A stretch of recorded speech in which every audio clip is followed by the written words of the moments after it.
기들 가만 놔두면 안 되죠. 예? 이유는 뭐냐? 전화로 설명하고 부탁하고 잘해준 거 그거 다 그냥 방어권이다. 통상적인 방어권 행사에 불과하지 위증 교사가 아니다. 그럼 위증한 사람은 처벌받고 부탁한 사람은 처벌 안 받고 이 말이 안 되는 거예요. 이재명은 엄청난 권력을 가진 정치인이고 자료를 주면서 협박을 했는데 저거 이제 판사 사표 내고 국회로 나가요. 장성이니까 그 주변에 얼마나 부탁을 했겠어요. 위증범이고 이러면 여러분들 대한민국에 위증 교사죄가 없어지고 엄청난 위증이 생깁니다. 위증했다. 여러분들 생각해 보십시오. 위증한 사람은 처벌하고 위증을 교사한 사람은 뭐 방어권?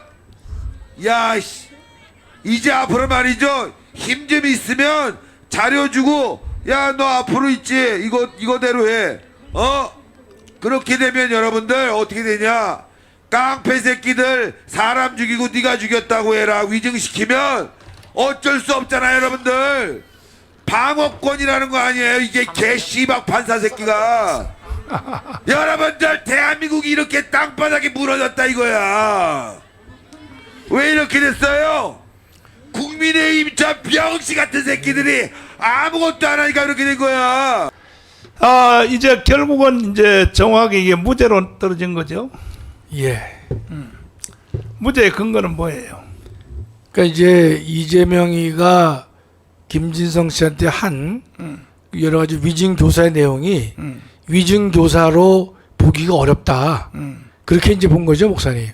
그러니까 주장을 뭐 반복해서 요청했다고 위증으로 볼 수 없다 그랬는데 위증으로 볼 수 있는 내용이 여러 개 나와 있는데 또 본인도 위증을 했다라고 얘기를 하면 본인은 위증했고 이재명이가 근데 말한 거는 교사가 아니라면 정말 이게 참 너무나 논리가 안 맞는 제가 지난번에 그래서 조금 제가 마음에 의심이 갔던 게 얘가 이제 전라도 장성 출신이면서 그 다음에 한성진 부장이 9월 20일인가 이제 결심을 했거든요.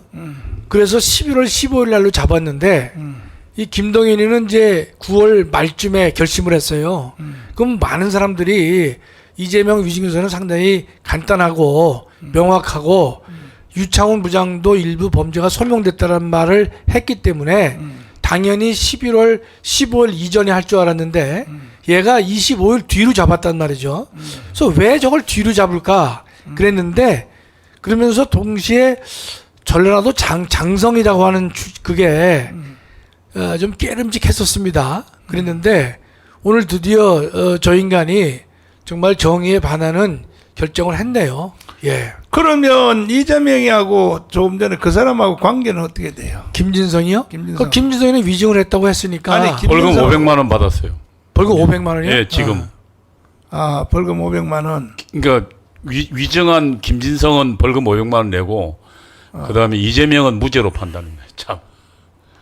아니 그런데 이거는 서로가 말이 안 맞는 거 아니에요, 이거? 서로 안 맞죠. 정범 즉 본범은 내가 위증을 했다라고 얘기했단 말이죠. 그러면 당연히 교사가 있었기 때문에 내가 위증했다라고 하는 거 아니겠어요? 근데 교사는 아니다라고 이제 아니 그때 보시니까 성남시장 할 때는 어떤 관계예요? 저 사람? 서로 반대편이에요. 반대편? 이제 돌아가신 김병양 성남시장이 있었는데 그 양반하고 이재명이가 붙어가지고요. 김경량 씨가 떨어졌습니다.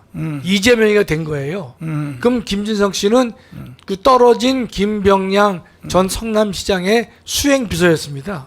서로 사이가 껄끄러운 사이죠.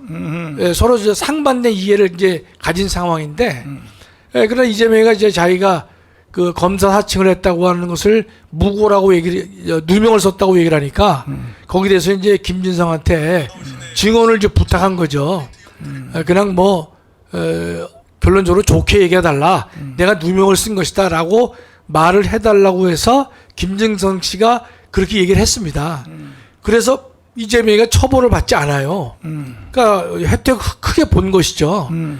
예, 그랬는데 이제 그것이 이번에 다시 이제 문제가 됐을 때, 지금 저 이재명 김진성 씨의 그 녹취에서 우연하게 이재명이가 김진성한테 교사한 내용이 담겨져 있던 것이에요. 아하. 그래서 그걸 가지고 위증 교사했다라고 검찰이 기소를 한 것입니다. 그럼 저 증거 핸드폰 증거가 그게 끝인데. 그럼요. 또 증거 내용을 보면 물론 여러 군데에서 있는 그대로 해달라는 말을 나오죠. 그런데 보통 위증을 교사할 때 위증 교사를 바로 안 하지 않습니까?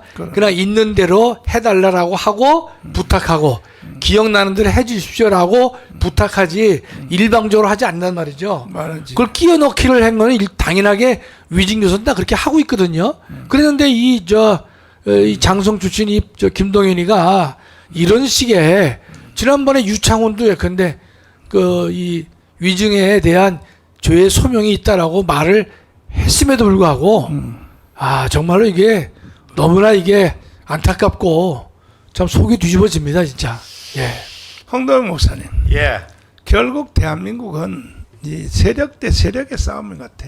그렇습니다. 뭐 옳고 그렇고 정의가 없고 힘과 힘의 대결이고 결과적으로 이 나라는 건물의 어느 정도 파손 정도에 따라서 리모델링도 할 수 있는데 이 대한민국은 완전히 지금 기둥뿌리가 다 무너져 가지고 다시 재건축하지 아니하면 안 될 정도로 파괴되기 때문에 우리가 늘 말하는 시민혁명을 통해서 완전히 나라를 새롭게 건설하지 아니하면 이 나라는 희망이 없다 그래 보입니다. 지금 뭐 가장 정의로워야 할 이 사법부가 저 모양이고 사실상 몇 년 전에 있었던 권순일 대법관이 그때만 제대로 했더라도 오늘 같은 대한민국 혼란상이 없었을 것인데 그때 어그러진 판결 잘못함으로 오늘까지 이렇게 계속되어지고 저걸 갖다가 만일 원칙적인 보수 판사가 맡았다면 결과가 또 달라진다 이 말이죠. 무슨 법이라는 것이 무슨 고무줄처럼 이랬대고 저랬대 사람 땡기는 따라가지고 달라진다면 이 나라는 더 이상 희망이 없는 겁니다. 전라도 판사든 경상도 판사든 법의 정의에 따라 가지고 양심과 법에 따라서 원칙대로 판결해야 되는데 항상 우리는 저 배당이 누가 되느냐 거기만 곤두서였잖아요. 대부분 고향이 어딘가 이걸 맞아요. 모르는 이런 썩어 빠진 나라에서 무슨 희망이 있겠습니까? 이건 명백하게 이 나라는 위에부터 아래까지 전부 다 재건축하지 않으면 안 될 정도로 파괴되었고 부실화되었다. 나라를 갖다가 이승만 박정희가 일으켰던 그 나라를 건설하기 위해서는 지금 현재 있는 집은 다 부숴버리고 다시 재건축해야 될 그런 상황으로 가고 있다. 그래 보입니다. 예, 그런데 판사가 목사님 출신이 다르고 성향이 다르다 하더라도 유죄는 유죄로 인정하면서 양형에 있어서 뭐 6월이다, 1년이다, 1년 6개월이다, 2년 이런 차이는 있을 수 있지 않습니까? 그런데 지금 대한민국 사법부가 완전히 무너진 것이 우리가 일반인들도 보면 뭐 판사의 성향이 어디냐, 출신이 어디냐, 뭐 이거 따지고 재판에 이제 들어가는 나라가 됐으니까요. 참 사법부가 정의의 마지막 보루가 되질 못하고 마지막 정의를 왜곡하는 그러한 이제 집단으로 전락한 것을 오늘 우리가 목도하게 됐습니다. 황교안 장군님, 결국은 이제는 우리가 혁명밖에 없네. 예, 내가 뭐 보니까. 제가 항상 이야기했지만은 정말 우리나라는 근본적으로 다 바꿔야 됩니다. 이런 쓰레기 같은 놈들한테 정치든 사법부든 맡길 수가 없습니다. 이게 참 희한합니다. 예? 자존심도 없습니까? 예? 왜 우리 호남분들은 예? 이런 데서 벗어나지 못할까요? 그러니까 뭐 교회가 몇백 개 있어도 오늘 자유일보에 보니까 서민 교수가 또 글을 올렸던데 대학 교수들의 한심한 시위 이래가지고 올렸습니다. 지금 이거 보면은 대학 동국대 교수 108명이 예? 시국 선언 회견 내고 그 내용이 윤 대통령 적각하라는 시위입니다. 그런데 동국대가 지금 왜 그러냐면은 남녀 공학으로 뭐 바꾼다고 그래서 아니 그게 무슨 대통령하고 무슨 관계가 있습니까? 그러게 말이야. 이런 거 보면은 우리 대학 교수들도 썩었다는 거죠. 한심한 그러니까 놈들이지, 한심한 놈들. 노벨상 미국이 뭐 400명 이상이 받고 뭐 일본도 29명이나 받는데 우리 교수놈들은 하나 받는 게 없습니다. 예? 그러니까 전부 자기 할 일 안 하고 여기 붙고 저기 붙고 가지고 국회의원 한번 하겠다고 제가 장담합니다. 이놈 김동연 이놈은 예? 아마 다음 총선에는 더불어민주당이든 야당에 들어가 있을 겁니다. 내가 볼 때 나 사표 낼 것 같아 이 사람.